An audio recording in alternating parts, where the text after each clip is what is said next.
Hello everyone, देखिए अब chapter 9 ray optics के एमसीक्यूज करते हैं। देखो क्या कहता है इसमें, पहले क्वेश्चन में क्या बोलता है, a point source of light is placed in front of a plane mirror. कोई पॉइंट सोर्स है, ठीक है, लाइट का, उसको प्लेस किया है हमने किसके, प्लेन मिरर के आगे, ठीक है। तो मतलब कैसे कह रहा है ये, जैसे मान लो ये आपके पास ये प्लेन मिरर हो गया एक, ठीक है, इस तरीके से, और यहाँ पर हमने कहा एक पॉइंट सोर्स है, ठीक है।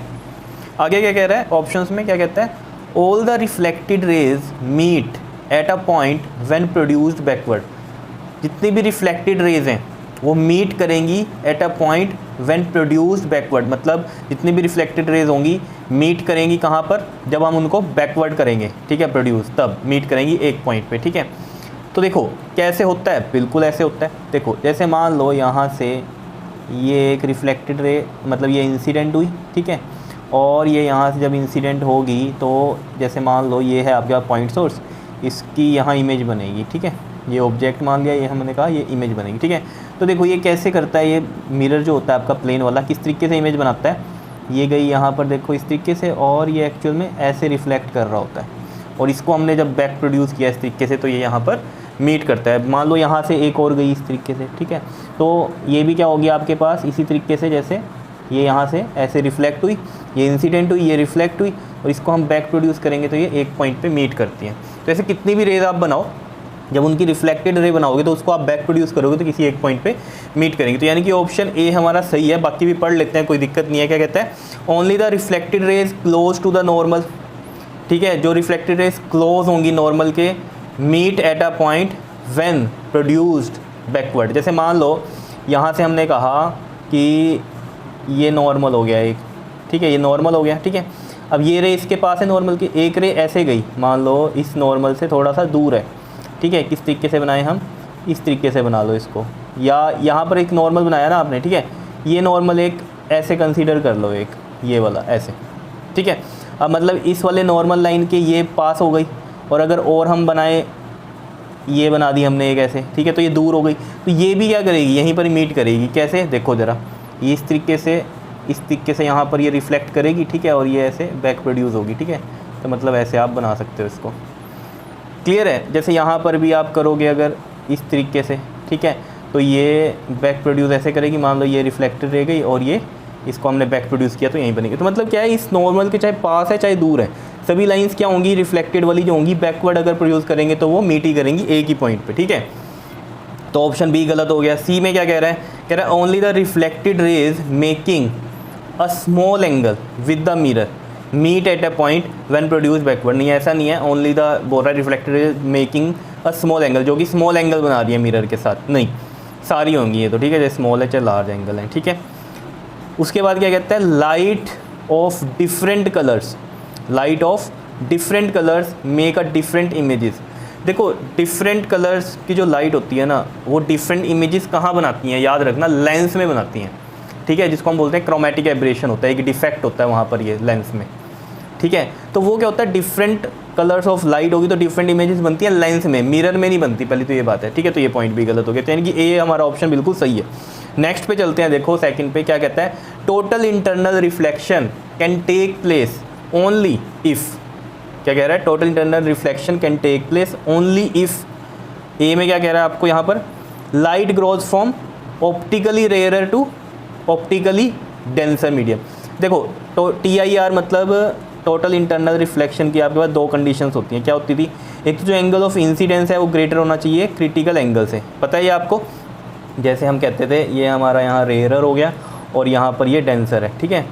तो पहली कंडीशन ये होगी। दूसरी क्या होती थी कि हमेशा डेंसर टू रेयर ही होनी चाहिए लाइट जो पास करेगी, तभी क्या होगा, TIR होगा, ठीक है। जैसे आपको बताया था, जैसे यहाँ पर ये इंसिडेंट हुई, ये नॉर्मल हो गया एक, ठीक है, तो यहाँ पर क्या हो रहा है, डेंसर टू रेयरर जा रही है, तो डेंसर टू रेयरर में क्या होगा बताओ, अवे फ्रॉम द नॉर्मल होता है, तो अवे फ्रॉम द नॉर्मल में इस तरीके से जाएगी, ये हमारा R बन गया और ये वाला I बन गया, ठीक है। अगर हम ये एंगल ऑफ इंसिडेंस अब क्या करें, थोड़ा सा बढ़ा दें और इस तरीके से करें, ठीक है, तो मान लो ये वाला जो एंगल है इस पर क्या हुई, ये रिफ्रैक्टेड रे क्या हो गई, ऐसे 90 डिग्री एंगल बनाएगी, यानी कि नॉर्मल पे ही चली गई, normal to the surface, normal जो ये सरफेस है ना ये वाला, ठीक है, इसके क्या चली गई है यहाँ पर हमारे पास ऑन द सरफेस चली गई, और इसके नॉर्मल के क्या है देख लो आपके सामने है, ये नॉर्मल है ना, इसके परपेंडिकुलर बिल्कुल, तो यानी कि ये 90 डिग्री पे जा रही है। तो जब लाइट, रिफ्रैक्टेड लाइट जब 90 डिग्री पे जाए तो वो जो इंसिडेंस एंगल होता है उसको हम क्या बोलते हैं, क्रिटिकल एंगल बोल देते हैं, ये पता है आपको। और इस क्रिटिकल एंगल से, जैसे मान लो इस क्रिटिकल एंगल से जब, जैसे मान लो ये आई जो है ये ग्रेटर देन है क्रिटिकल एंगल से, ठीक है, तब क्या होगा इसमें, ये पहले देखो ऐसे गई, पहले ऐसे जा रही थी, फिर और ऐसे हुई होगी, फिर ये ऐसे एंगल पे इस तरीके से आ गई, अब इसके बाद कहाँ जाएगी, ये नीचे जाएगी। तो एंगल ऑफ इंसिडेंस जो है हमने ग्रेटर कर दिया इस क्रिटिकल एंगल से भी, तो अब क्या होगा इसमें, इस तरीके से ये TIR होगा। पता है आपको TIR की कहानी, तो बस, तो इसमें ऑप्शन क्या है, रेयर टू डेंसर तो हो ही नहीं सकता। बी में क्या कह रहा है, light grows from optically denser to rare medium, हाँ ये बिल्कुल सही है।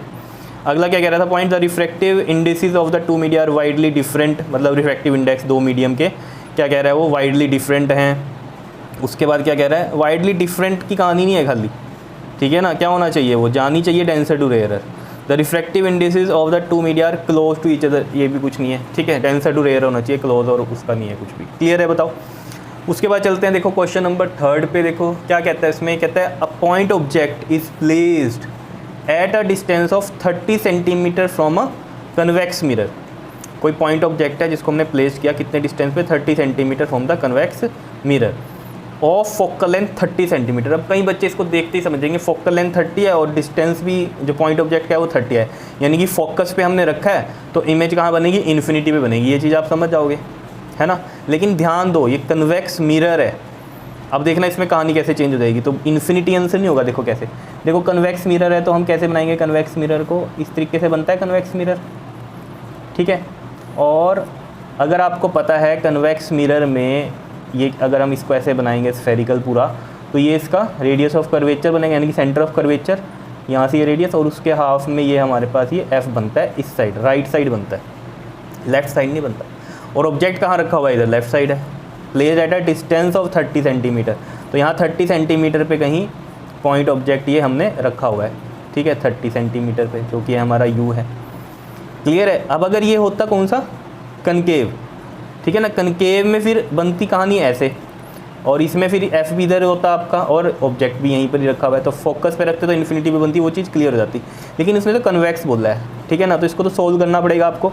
मिरर फार्मूला आपको पता ही है क्या होता है, 1/f इक्वल टू में 1/v प्लस में 1/u। F क्या होगा, देखो राइट साइड बन रहा है इसका, तो ये F क्या होगा, पॉजिटिव होगा, तो फोकल लेंथ है 30 तो प्लस का 30 हो गया, और v हमें बताना है इमेज कहाँ बनेगी, और प्लस में 1/u, u माइनस का है हमारा, तो माइनस का 30 हो गया, तो प्लस माइनस माइनस हो गया, ये माइनस वाली टर्म इधर जाएगी तो प्लस की बन जाएगी, तो प्लस का 1/30 और ये 1/v, LCM 30 लोगे, इधर 1 आ गया, इधर 1 आ गया, तो यहाँ से देखो आपके पास कितना आ जाएगा, ये 2/30 इज इक्वल टू 1/v, यानी कि 1/15, और इसको पलट देंगे तो v कितना आ जाएगा आपके पास, 15 सेंटीमीटर आ रहा है, कौन सा, प्लस का, और प्लस का है तो मतलब राइट साइड आएगा कहीं, और ये फोकल लेंथ कितनी थी हमारी 30, तो 15 कहाँ आएगा, यहाँ पर कहीं बनेगी इमेज इसकी, तो राइट साइड बन रही है क्योंकि ये प्लस में आ रहा है, ठीक है, तो यानी कि बिहाइंड द मिरर है, तो 15 सेंटीमीटर बिहाइंड द मिरर आएगा आंसर। क्लियर है, इतनी बात बताओ, सही है, ठीक है। नेक्स्ट पे चलते हैं, देखो क्वेश्चन नंबर 4 पे क्या कहता है आपको, कहता है figure shows 2 rays A and B being reflected by a mirror and going as A-B', ये देखो AB जा रही है और ये A-B' ये आ रही हैं, तो मिरर कैसा होगा, प्लेन है, कन्वेक्स है, कनकेव है, या फिर कोई भी स्फेरिकल मिरर हो सकता है, ठीक है। देखो स्फेरिकल मिरर ही होते हैं ना ये, कन्वेक्स और कनकेव, ये तो पता है ना आपको।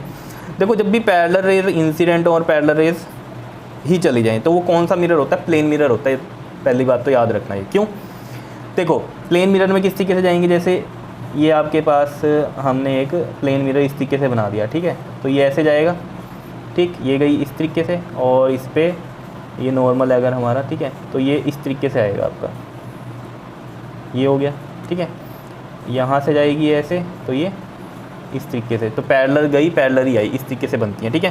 तो इसमें भी यही होगा, देखो ये रे अगर जा रही है तो ये इस तरीके से आ रही होगी, ठीक है, ये वाली ऐसे गई होगी तो ये भी ऐसे आ रही होगी, ठीक है, तो मतलब कि यहाँ जो प्लेन मिरर है वो ऐसा होगा, ऐसे रखा होगा, तभी ऐसे ये गई होगी, ठीक है, तो प्लेन मिरर इसका आंसर है। दूसरा हम इसमें कंसिडर करें कि कनकेव और कन्वेक्स होते तो क्या, देखो जैसे मान लो ये आपके पास कन्वेक्स मिरर है, ठीक है, इसमें आपको पता है पैरेलल रे अगर जा रही है, ठीक है, पैरेलल रे अगर जा रही है तो क्या होता है बताओ, इसका फोकस कहाँ होता है, यहाँ होता है, ठीक है। तो मिरर है तो ये तो ऐसे रिफ्लेक्ट होगा ऐसे, ठीक है, और लेकिन ये बैक में जाएगा इसका, मान लो ये वाला इसका एफ है, क्लियर है। यहाँ से भी ये पैरेलल है, इसके पैरेलल है, ठीक है, तो ये भी ऐसे बैक में जाएगी, ऐसे ये रिफ्रैक्ट होगी यहाँ से, समझ रहे हो ना, ये रिफ्लेक्ट हो जाएगी ना यहाँ से, रिफ्रैक्ट नहीं रिफ्लेक्ट होती है मिरर में, क्लियर है, और लेंस में रिफ्रैक्ट होती है, ठीक है। तो ये रिफ्लेक्ट हो रही है, ठीक है, और ये बैक जा रही है इस तरीके से एफ पे। ऐसी अगर कनकेव होता मिरर, तो कनकेव में तो आपको पता ही है ये एफ है, अगर ये पैरेलल रे गई तो ये इस तरीके से फोकस में से निकलती है, ये गई तो ये, और इसीलिए आपको पता है ये जो कनकेव होता है मिरर, जो कनकेव मिरर होता है ये कौन सा होता है आपके पास, कन्वर्जेंट मिरर होता है, पता है ना ये सब बातें। और ये कौन सा होता है, जो कन्वेक्स मिरर होता है ये आपका डाइवर्जेंट मिरर होता है, पता होंगी ये सब बातें तो आपको, ठीक है। चलो मेन बात ये थी कि इसमें तो पैरेलल रे अगर जा रही है तो इस तरीके का काम होता है, तो पैरेलल आई पैरेलल ही चली गई, वो किस में होता है, प्लेन में ही हो सकता है इस तरीके से, क्लियर है, बताओ आया समझ में। चलो नेक्स्ट पे चलते हैं। देखिए अब क्वेश्चन नंबर 5, देखो इसमें क्या कहता है figure shows 3 transparent media of refractive indices μ1 μ2 and μ3। यहाँ पर देखो μ1 है, μ2 है, μ3 है, ठीक है, फिगर में। A point object O is placed in the medium μ2, point object μ2 medium में यहाँ पर प्लेस किया हुआ है। देखो ये क्या है जो आपके किए थे, रिफ्रैक्शन ऑन स्फेरिकल सरफेसेस वाले, ठीक है ना, तो वो वाली कहानी इसके अंदर आपके पास आ रही है, ठीक है। तो देखो क्वेश्चन तो अलग ही है ये, लेकिन वैसा ही कुछ बना हुआ है, अगर आपको याद हो ऐसे करके हम उसको ऐसे बना देते थे, ठीक है। उसके बाद क्या कहता है, a point object O is placed in the medium μ2 if the entire medium on the right of the spherical surface has refractive index μ1। मतलब क्या कह रहा है ये कि जैसे ये हमने बनाया, ठीक है, और राइट साइड वाला जो है आपका, ठीक है, ये यहाँ पर O है, ठीक है, राइट साइड वाला जो है ये तो μ2 है रिफ्रैक्टिव इंडेक्स, राइट साइड वाला क्या है, पूरा का पूरा वो कह रहा है कि μ1 है अगर, ठीक है, तो पूरा का पूरा अगर μ1 है तो जो इमेज है वो कहाँ होती है, O डैश पे होती है, तो मतलब यहाँ ये O डैश पे होती है, क्लियर है, इतनी बात समझ में आ रही है या नहीं बताओ। इस तरीके से कह रहा है ये पूरा का पूरा μ1 है अगर, ठीक है। फिर क्या कहता है आगे, कहता है if this entire medium has refractive index μ3, अगर ये पूरा मीडियम क्या है, रिफ्रैक्टिव इंडेक्स μ3 का हो जाए, तो मतलब ये वाला μ3 वाला अगर ये पूरा ही क्या हो जाए, μ3 हो जाए, तो जो ऑब्जेक्ट है O, इसकी जो इमेज बनती है वो कहाँ बनती है, O डबल डैश पे बनती है, ये कह रहा है ये आपसे, ठीक है। The image form set O double dash. तो इन द सिचुएशन शोन, जो ये सिचुएशन ये शो कर रखी है जिसमें आपको हाफ μ3 का दिया हुआ है, हाफ μ1 का, बात तो समझ गए होंगे। अगर μ1 है तो O डैश पे बनती है इमेज, अगर μ3 है पूरा का पूरा तो O डबल डैश पे बनती है, ठीक है। अब ये क्या कह रहा है कि μ3 है यहाँ और नीचे क्या है, μ1 है, तो अब क्या होगा, image forms between O and O double dash कह रहा है, क्या अब इमेज जो बनेगी इसकी वो यहाँ बनेगी क्या, समझ रहे हो, या वो क्या कह रहा है, the image forms to the left of O dash के लेफ्ट में बनेगी क्या, या the image forms to the right of O double dash के राइट में बनेगी क्या अब इसकी इमेज, या क्या कह रहा है, two images forms one at O dash and the other at O double dash. तो ये बिल्कुल सही है। देखो μ3 की वजह से O डबल डैश हो रहा है, तो यानी कि जब इस तरीके से यहाँ रिफ्रैक्शन होगी, ठीक है, तो ये रह गई तो ये यहीं पर ही आएगी, मीट करेगी, ठीक है, जितनी भी जाएंगी, मान लो ये गई, ठीक है, तो ये यहीं पर ही जाएगी, ठीक है ना। और जो μ1 की वजह से बन रही थी O डैश पे, तो जो नीचे से जाएंगी रेज वो कहाँ जाएंगी, O डैश पे जाएंगी, क्लियर है इतनी बात, बताओ। तो यानी कि दो इमेजेस बनेंगी यहाँ O डैश और O डबल डैश, बिकॉज यहाँ दो मीडियम है, क्लियर है, बताओ कोई दिक्कत। तो यानी कि कौन सा ऑप्शन सही होगा इसमें, हमारा डी ऑप्शन जो होगा वो बिल्कुल करेक्ट होगा, क्लियर है। चलो जी आगे चलते हैं ज़रा। देखो क्वेश्चन नंबर 6 में क्या कह रहा है हमें, कहता है अ double convex lens has 2 surfaces of equal radii. देखो कन्वेक्स लेंस है, ठीक है, जो कि है इक्वल रेडियाई का है। आपको पता है ये वाला हमारे पास R1 होता है और ये वाला R2 होता है, क्यों, क्योंकि ये सरफेस 1 होता है और ये सरफेस 2 होता है। तो रेडियाई 1 जो है हमारी राइट साइड आती है तो प्लस में लेके चलते हैं, ठीक है, और रेडियाई 2 इधर लेफ़्ट साइड आती है तो ये हम नेगेटिव लेके चलते हैं, ये आपको पता ही है, ठीक है। कह रहे हैं रेडियाई R मतलब R1 R2 क्या है, इक्वल हैं R के, तो यानी कि R1 equal to R2 equal to R है, ठीक है। और रिफ्रैक्टिव इंडेक्स M से लिखा हुआ है इसमें, ठीक है, तो हम म्यू से लिखते हैं तो कोई बात नहीं, म्यू कितना है 1.5 है। तो वी हैव F की वैल्यू बतानी है, तो आपको पता ही है लेंस मेकर्स फॉर्मूले से 1/f जो होता है वो आपको पता है क्या होता है, म्यू माइनस में 1 अपॉन में R1 माइनस 1 अपॉन में R2 ये होता है, ठीक है। तो देखो जी म्यू है 1.5 और ये है -1, 1/r1, r1 प्लस का तो प्लस का r, r2 माइनस का मैंने भी बोला था तो माइनस का r, तो माइनस ऑफ माइनस r आ गया। तो यहाँ पर देखो ये 0.5 और ये 1/r और ये प्लस का 1/r आ जाएगा। इसका देखो यहाँ से हम एलसीएम लें अगर तो r एलसीएम आएगा इधर 1 इधर 1, तो कितना आ रहा है ये 0.5 इंटू में 2/r, ठीक है।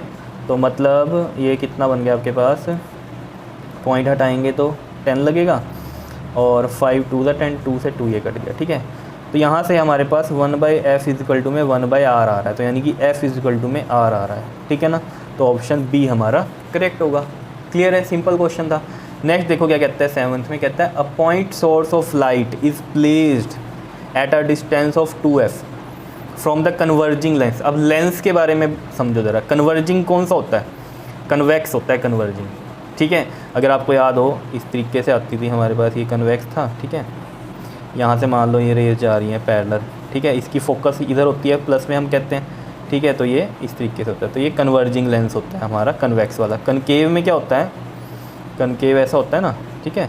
तो कनकेव में क्या होता है यहाँ पर, जैसे ये आपके पास रे गई पैरेलल, ठीक है। अब इसमें क्या होता है, ये पैरेलल रे गई ना तो ये ऐसे जाती है रेज इसमें, ठीक है ना। तो ये क्या होता है, डाइवर्जिंग होता है, क्योंकि इसमें ये फोकस इधर होगा, इसका नेगेटिव होता है ना कनकेव का, तो ऐसे मीट करता है। ये यहाँ भी ऐसे जाएगा तो ये ऐसे, और ये इसमें बैक ऐसे यहाँ पर जाएगा। क्लियर है इतनी बात। तो ये कौन सा होता है, डाइवर्जिंग। कनकेव जो होता है कौन सा होता है, ये डाइवर्जिंग होता है। और कन्वेक्स क्या होता है आपका, कन्वर्जिंग होता है, ठीक है। कौन सी बात है, ये लेंस की केस की बात है, ठीक है। बिकॉज मिरर में तो उल्टा हो जाता है ना, मिरर में कनकेव क्या होता है, कन्वर्जिंग, ठीक है ना। मिरर में कनकेव क्या हो जाता है, कन्वर्जिंग, और कन्वेक्स क्या होता है, डाइवर्जिंग। जैसे बताऊँ मैं आपको यहाँ पर, जैसे ये है आपके पास कौन सा है ये बताओ, कनकेव है, ठीक है। कनकेव में क्या होगा आपके पास, देखो अगर ये पैरेलल रे आई, ठीक है, तो इसकी फोकस आपको पता है इधर ही बनती है, ठीक है। तो ये कहाँ जाएगी रे, इस तरीके से निकल जाएगी, ठीक है। इधर से आई और ये ऐसे निकल जाएगी, ठीक है। तो ये क्या है आपके पास, कनकेव मिरर है, और जो कि आपका क्या होता है, कन्वर्जिंग होता है। लेंस में देख रहे हो कन्वेक्स कन्वर्जिंग है, और मिरर में कनकेव कन्वर्जिंग है। और अगर हम इसका ही कन्वेक्स मिरर बनाएं अगर, ठीक है, तो इसमें देखो क्या होता है, इसका फोकस इधर होता है ना, तो ये ऐसे गया पैरेलल गई और ये ऐसे रिफ्लेक्ट होती है और ये बैक टू द फोकस, ठीक है। ऐसे गई रही और ये इस तरीके से रिफ्लेक्ट हुई और बैक टू द फोकस। तो ये कैसा होता है हमारे पास, कन्वेक्स मिरर कैसा होता है, डाइवर्जिंग होता है, ठीक है। तो याद रखना है, convex mirror diverging, convex lens converging, उल्टा है बिल्कुल ही कहानी मिरर और लेंस में, ठीक है। अब देखो यहाँ पर जो बात कहता है, ये क्या कहता है, कन्वर्जिंग लेंस है, तो यानी कि हमें पता चल गया कन्वेक्स लेंस है, ठीक है जी। कन्वेक्स लेंस है ऐसे, ठीक, कन्वेक्स लेंस है, जिसमें क्या कह रहा है वो आपको पता ही है ये चीज़। इधर ये f होता है, ये वाला 2f होता है, इधर भी ये f होता है और ये वाला इसका 2f होता है, ठीक है। A point source of light is placed at distance of 2f। Point source हमने कहाँ प्लेस्ड किया है, 2f पे। Form a converging lens of focal length f focal length है इसकी। The intensity on the other side of the lens is maximum at distance. देखो आपने रे डायग्राम वगैरह पढ़े हुए हैं इनके, तो आपको पता है 2f पे जब ऑब्जेक्ट होता है तो कहाँ बनती है इमेज, 2f पे ही बनती है। क्लियर है। जैसे हम कहें इसमें कि अगर हम यहाँ पर कहें पॉइंट सोर्स कह रहा है वो, ठीक है, तो यहाँ पर हम इसमें इस तरीके से बोल सकते हैं। तो इसमें हम थोड़ा सा ऐसे इमेज बना के दिखाएंगे। ये देखो ये पैरेलल गई रे, कहाँ से निकलेगी, ये फोकस से, ठीक है। और ये ऑप्टिकल सेंटर से ऐसे जब जाएगी तो ये स्ट्रेट निकल जाती है, तो ये यहीं पर ही बन जाएगी 2f पे, ठीक है। क्लियर है इतनी बात, सेम साइज़ की होती है ये, ठीक। तो मतलब समझाने की बात थी। तो ऑब्जेक्ट 2f पे है तो इमेज हमें पता है 2f पे ही बनती है इसकी, ठीक है। तो 2f पे ही जहाँ पर रेज मीट करती हैं, ठीक है ना, वहाँ इंटेंसिटी सबसे ज़्यादा होती है। तो इंटेंसिटी कहाँ पर होगी इसकी, 2f पे ज़्यादा होगी, तो ये c का 2f होगा।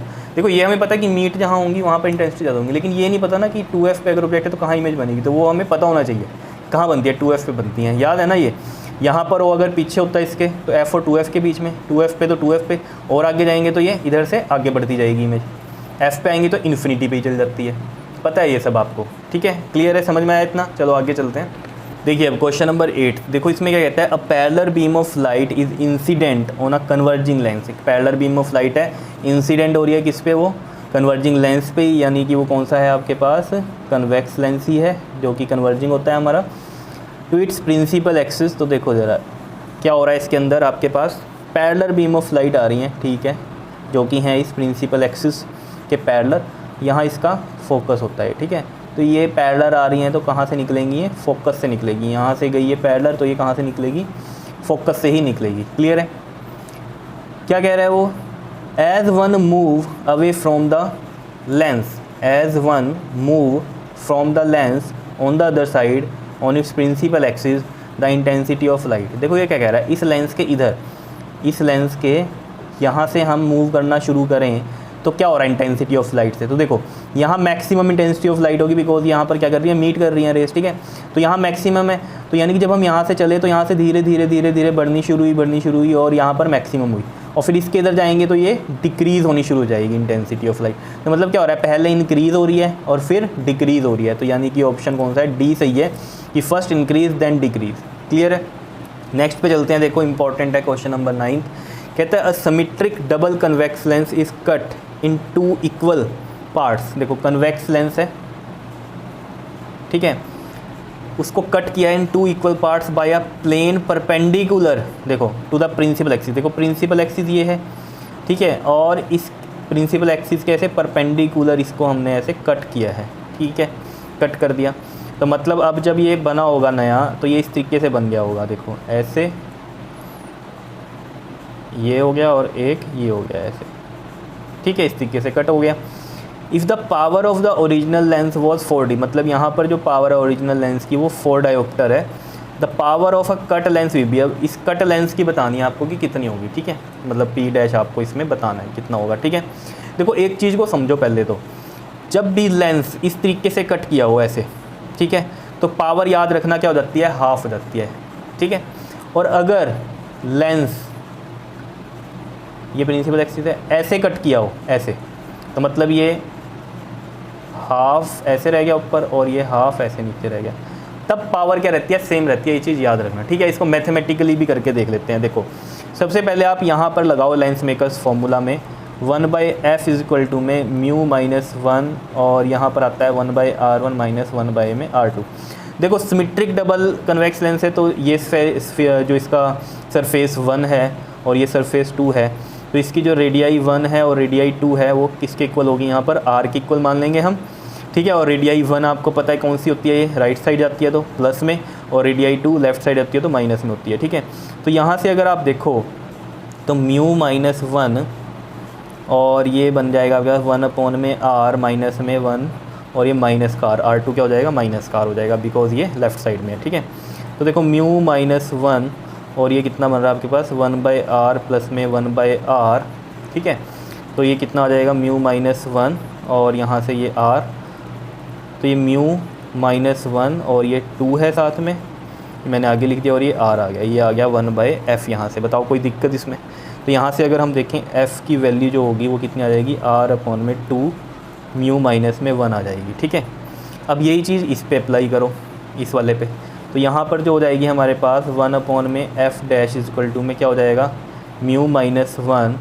अब यहाँ पर देखो इसके अंदर क्या होगा आपके पास, ये वाला r1 r हो जाएगा और ये वाला क्या हो जाएगा, इन्फिनिटी हो जाएगा, बिकॉज ये प्लेन साइड है तो इसकी तो कोई रेडियस होगी नहीं, इन्फिनिटी तक हम इसको कंसीडर करते हैं, ठीक है, स्ट्रेट है ना तो इन्फिनिटी, और ये तो सर्कल की फॉर्म में होता है तो इसकी रेडियस हम सोच सकते हैं, ठीक। तो यहाँ पर देखो क्या हो जाएगा 1 में r1 कितना है, r हो जाएगा प्लस का, और माइनस में ये प्लस माइनस तो लिखने की ज़रूरत नहीं है तो ऐसे जा रही है, ठीक है ना, तो ये माइनस का 1/r2 तो 1/इन्फिनिटी। तो यहाँ से देखो म्यू माइनस 1 और ये तो 0 होगा 1/इन्फिनिटी, और ये बच गया यहाँ पर r, तो ये नीचे r आ गया, और 1/इन्फिनिटी 0, और ये कितना है 1 में f डैश है। बताओ कोई दिक्कत इसके अंदर, ठीक है, कोई दिक्कत नहीं है। अब यहाँ पर देखो f डैश कितना आ जाएगा आपके पास, r में म्यू माइनस में 1। क्लियर है, कोई दिक्कत नहीं है। अब देखो इन दोनों को रिलेशन देखो ज़रा, इधर क्या है f इज़ इक्वल टू में r/म्यू माइनस 1 है, r/म्यू माइनस 1 की जगह मैं f डैश लिख दूँ और अपॉन में है 2। तो मतलब क्या हो रहा है, यहाँ जो फोकल लेंथ है वो कितनी हो गई आपकी, यहाँ पर देख लो हाफ हो गई, कितनी हो गई, हाफ हो गई, कोई दिक्कत इसमें, ठीक है। लेकिन हमें तो ये नए वाली चाहिए ना, नए वाली की चाहिए, तो नए वाले की क्या हो जाएगी, देखो यहाँ से एफ डैश कितनी हो जाएगी, 2f हो जाएगी, कितनी हो जाएगी 2f, ठीक है। अब देखो ज़रा एफ डैश अगर यहाँ पर 2f है, ठीक है, तो पावर हम निकाल देंगे तो 1 में p डैश और ये 1 में 2 ऊपर ही रहने दिया और f का 1 में p आ गया, ठीक है। तो यहाँ से देखो आपके पास p डैश इधर चला गया, दिखाई दे रहा है ये p डैश इधर चला गया और p इधर चला गया और ये 2 नीचे आ गया। तो पहले जो पावर थी वो कितनी थी, 4 थी और ये 2 कितना आ गया अब 2। तो जो नई पावर है वो कितनी आ रही है, 2 डायोप्टर आ रही है इसकी, p डैश निकालनी थी ना, समझ रहे हो, तो हाफ हो जाती है। ये चीज़ क्लियर हुई यहाँ से बताओ, ठीक है। और अब जैसे यहाँ पर हमने कहा कि 2 डायोप्टर आ रही है, तो ऑप्शन कौन सा है हमारा, ए ऑप्शन जो है वो करेक्ट होगा। क्लियर है, बताओ कोई दिक्कत। अब इसी तरीके से एक 10th क्वेश्चन भी दिया हुआ है इसमें, देखो ज़रा क्या है ये, कहता है a symmetric double convex lens is cut into 2 equal parts by plane containing the principal axis. अब कौन से प्लेन से इसको कट किया है, जिस प्लेन पे प्रिंसिपल एक्सिस है, मतलब ये ऐसे है, जैसे मैंने अभी आपको बताया था ये प्रिंसिपल एक्सिस है, इसी प्लेन के अलोंग इसको कट कर दिया। तो मतलब ये जो नया बना है ये इस तरीके से बन गया आपके पास, ऐसा बन गया ये, ठीक है, क्लियर है। अब यहाँ पर देखो इसमें भी वही चीज़ करनी है, जैसे मैंने आपको पहले बता ही दिया है कि अगर प्लेन से ऐसे कट हो तो फिर कोई फ़र्क नहीं पड़ता, 4D रहेगा, तो 4D सी ऑप्शन हो गया, ठीक है। लेकिन मैथमेटिकली सोचो, ये सेम कहानी है जो कि यहाँ पर थी, ठीक है। ये S1 सरफेस, ये S2 सरफेस, इधर रेडियाई R1, ये रेडियाई R2 और क्या होगा, ये R के इक्वल होगा, ठीक है। तो इसके लिए हमने F निकाला था, तो F जो आया था पिछले केस में वो कितना आया था, R में 2 म्यू माइनस 1, ये आया था, यहाँ पर देख लो, ये चीज़ निकाली थी, सेम ऐसे ही निकाल दी हमने इसकी, ठीक है। फिर हमने क्या किया था, जब कट किया था उसके बाद इसके लिए किया था, तो देखो यहाँ पर क्या है, ये सरफेस 1 है, ये सरफेस 2 है, इसकी रेडियाई 1 है, इसकी रेडियाई 2 है, जो कि R के इक्वल है, समझ रहे हो। तो यहाँ इन्फिनिटी वगैरह कुछ नहीं हुआ, जैसे इस केस में तो ये कट हो गया था, तो ऐसे ये वाले के लिए इन्फिनिटी आ गया था, तो इसमें तो यही है, सेम ही है। तो जब मैं इसके लिए निकालूंगा फॉर्मूले से, जो कि है हमारा फॉर्मूला म्यू माइनस 1 में R1 माइनस 1 में R2, तो जो वैल्यूज़ इसके लिए हमने इसमें रखी थी, अब वही सेम वैल्यूज़ ही तो है यहाँ पर भी है जो इसमें रखूँगा मैं, तो इस केस में भी यही आंसर आ जाएगा मेरा, या नहीं आएगा बताओ। देखो म्यू माइनस 1 में R माइनस में, और ये 1 में R ये वाला माइनस का, तो यहाँ से इसको सोल्व करके प्लस में आएगा, तो ये म्यू माइनस 1 और ये 2/r आ जाएगा 1/f डैश, तो f डैश भी कितना आ जाएगा यहाँ से R में 2 म्यू माइनस 1। तो अगर फोकल लेंथ सेम है यहाँ भी और यहाँ भी, तो इसका मतलब पावर भी सेम ही रहेगी, या नहीं। जब फोकल लेंथ ही चेंज नहीं हो रही है तो पावर क्यों चेंज होगी, तो पावर कितनी थी, 4D थी इसकी, तो अब जो कट हो गया उसकी भी 4D ही रहेगी, ठीक है। तो याद रखने के लिए समझ लो, अगर परपेंडिकुलर कट करते हो प्रिंसिपल एक्सिस के तो हाफ हो जाती है पावर, और अगर उस प्लेन में ही कट करते हो प्रिंसिपल एक्सिस के, जैसे ये बन गए दो, तो फिर क्या होता है, हमारा जो पावर है वो क्या हो जाती है, बताओ, सेम रहती है। क्लियर है। नेक्स्ट चलो जी 11th क्वेश्चन पे देखो ज़रा क्या कहता है। 11th क्वेश्चन में कहता है 2 कनकेव लेंस हैं L1 and L2 are kept in contact with each other, ठीक है। If the space between the 2 lenses is filled with a material of smaller refractive index, the magnitude of the focal length of the combination. मतलब क्या कह रहा है ये देखो, 2 concave lens हैं, ठीक है। 2 कनकेव लेंस कैसे हैं, ऐसे हैं, ये एक कनकेव लेंस हो गया ऐसा, ठीक है, और दूसरा भी कॉन्टैक्ट में है इसके, ठीक है। तो दूसरा भी ऐसे ही बनाऊंगा मैं, ये ऐसे और ये ऐसे, 2 बना दिए, ये लेंस 1 है और ये लेंस 2 है। लेकिन इसके बीच में ये देखो आप ज़रा, ये ऐसा लग रहा है कि कैसा है, ये कन्वेक्स की तरह लग रहा है इसमें, है ना। तभी उसने कहा, क्या बोला उसने कि magnitude of the focal length of the combination, इनके कॉम्बिनेशन की फोकल लेंथ बताओ क्या होगी, ठीक है। कब, if the space between the 2 lenses is filled with the material, जो ये स्पेस है इसको हमने किसी मटेरियल से भर दिया, लेकिन रिफ्रैक्टिव इंडेक्स क्या है इसका, स्मॉलर है इन दोनों से। क्लियर है।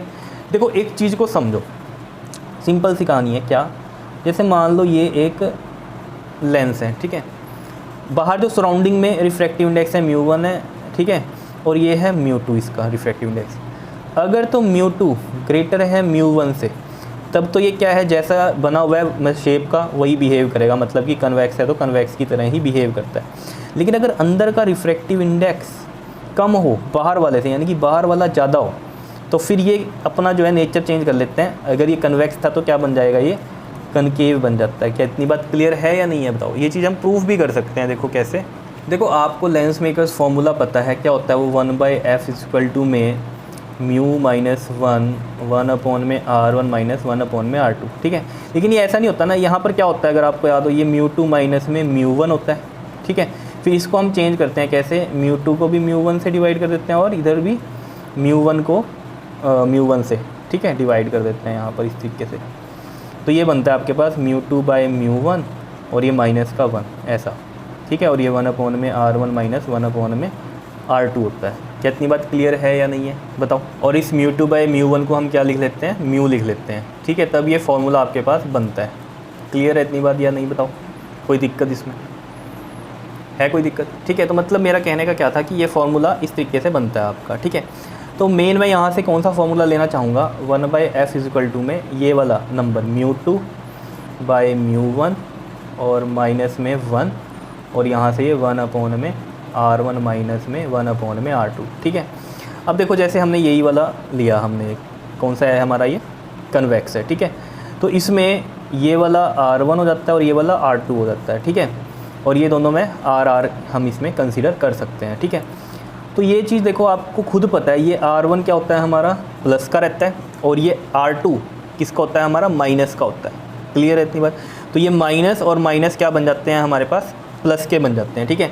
तो यानी कि यहाँ पर हमें पता है कि R1 हमारा बिकॉज राइट साइड में तो प्लस का, R2 हमारा लेफ्ट साइड बनता है तो ये माइनस का होता है। तो यहाँ माइनस लगाऊंगा तो ये प्लस बन जाएगा, ठीक है ना।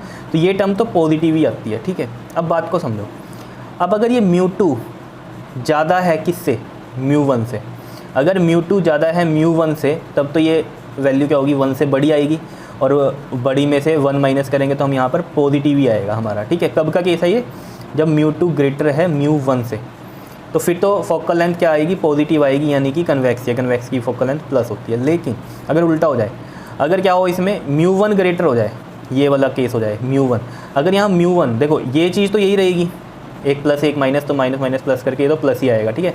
अब यहाँ पे समझो बात को, अगर μ1 ज़्यादा हो गया, डिनोमिनेटर ज़्यादा हो गया, तो यहाँ वैल्यू 1 से कम ही आने वाली है। देख लो ना, अगर 2 है और डिनोमिनेटर हम ज़्यादा कर दें तो कितना आएगा, ये 0.6, कोई भी टर्म है डिनोमिनेटर अगर ज़्यादा है तो 1 से लेस ही होगा, तो लेस वैल्यू -1, तो माइनस में आएगा ना। मान लो 0.6 है, 0.6 माइनस 1 क्या आएगा, माइनस का 0. तो नेगेटिव वैल्यू आएगी ना।